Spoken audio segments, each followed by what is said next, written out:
అందరికీ నమస్తే అండి. వాలంటీర్ల పేరిట స్కామ్ 1000 కోట్ల జీతాలు ఎలా ఇచ్చారు, ఈ హెడ్డింగ్ మీరు చూశారు కదా. అసలు ఎందుకు ఏం జరిగింది అనేది మీకు ఒకసారి వీడియోలో కొంచెం క్లారిటీగా చెప్తా. ఎందుకంటే నిన్న మంత్రి స్వామి గారు శాసన మండలిలో మాట్లాడిన మాటల ద్వారా మనకు విషయం స్పష్టంగా అర్థమైంది.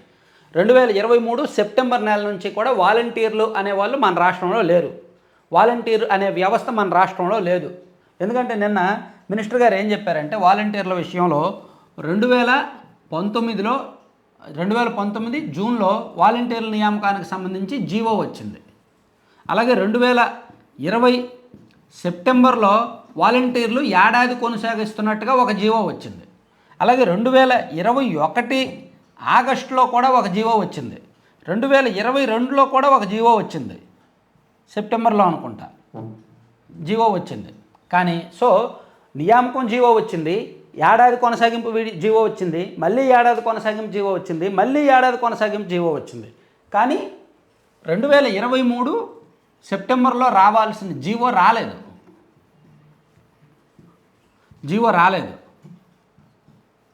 దీన్ని బట్టి మనకు చాలా స్పష్టంగా ఏమర్థమవుతుంది, 2023 సెప్టెంబర్ తర్వాత మన రాష్ట్రంలో వాలంటీర్ వ్యవస్థ లేదు.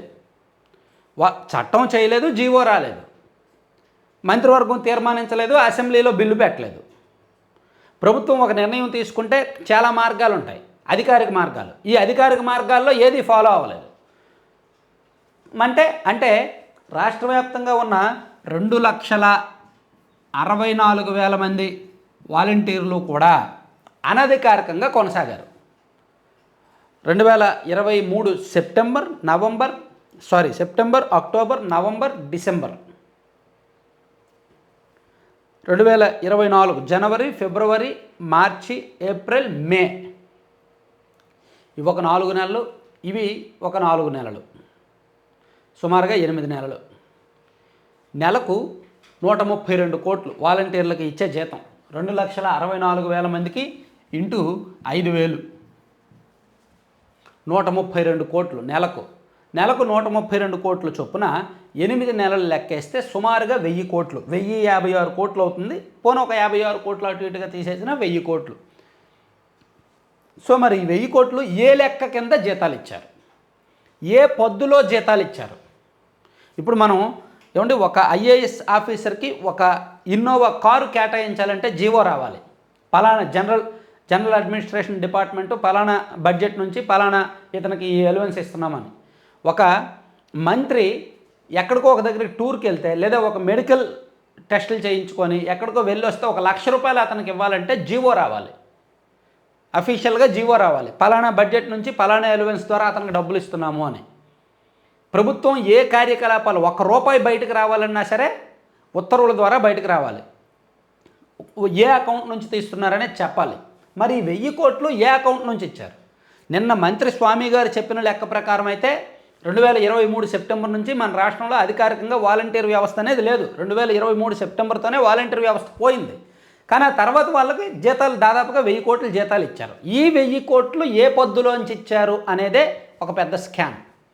అది బయటకు తీస్తే చాలా విషయాలు బయటకు వస్తాయి. ఎందుకంటే నిన్న అసెంబ్లీలోనో శాసనమండలిలోనో మంత్రి పయ్యావుల కేశవ్ గారు కూడా ఒక మాట చెప్పారు. 600 కోట్ల రూపాయలు అసెంబ్లీ అనుమతి లేకుండా వాడారు అని. 600 కోట్లేనా? ఈ లెక్కన మరి ఈ 1000 కోట్లు ఏ అనుమతితో వాడుంటారు? ఈ ప్రభుత్వానికి కూడా బాధ్యత ఉంది. గత ప్రభుత్వ హయాంలో జరిగిన తప్పులన్నీ బయటకు తీస్తున్నారు కదా. మరి ఇది తప్పా కాదా? నిజంగా మంత్రి స్వామి గారు చెప్పింది వాస్తవం అయితే, ఆ జీవోలు రాకపోతే, వాలంటీర్లు అనధికారికంగా కొనసాగితే, వాళ్ళకు ప్రభుత్వం నుంచి జీతమే అందితే ఏ పద్దు నుంచి జీతం ఇచ్చారు, అది నిబంధనలకు అనుగుణంగా జరిగిందా, విరుద్ధంగా జరిగిందా అనేది తేల్చితే చాలా పెద్ద స్కామ్ అనమాట. ఇది మామూలు స్కామ్ కాదు. ఇక్కడ వాలంటీర్లకు జీతం ఇవ్వడం తప్పు పట్టట్లా, అనధికారికంగా ఇవ్వడం తప్పు. జీతం ఇవ్వడాన్ని నేనేమీ తప్పు పట్టట్లా, వాళ్ళు అధికారికంగా గౌరవ వేతనం ఇవ్వడం తప్పేమీ కాదు. కానీ అనధికారికంగా ఇచ్చారుగా, జీవో లేకుండా వాళ్ళు ఎలా కొనసాగారు? ఇవిలా ఒక సామాన్యుడిగా కొన్ని అనుమానాలు ఉన్నాయి. వాళ్ళని ఏ విధంగా కొనసాగించారు, ఏ పద్ధతిలో జీతాలు ఇచ్చారు అనేది. అది కూడా ప్రభుత్వాలు చెప్పాలి. ఈ ప్రభుత్వం అయినా చెప్పాలి, లేదా గత వైసీపీ వాళ్ళైనా సరే చెప్పాలి. ఇదిగో మేము పలానా అకౌంట్ నుంచి వాళ్ళకి జీతాలు ఇచ్చాం, ప్రతి నెల ఈ అకౌంట్ నుంచి తీసాం అని చెప్పాలి. అది లేకపోతే మాత్రం రెండు పార్టీలని అనుమానించాల్సి వస్తుంది. అది బయటకు తీయనందుకు వీళ్ళని, దాని విషయాల్లో నిజం చెప్పనందుకు వీళ్ళని, అలా చేసినందుకు వాళ్ళని. Thank you.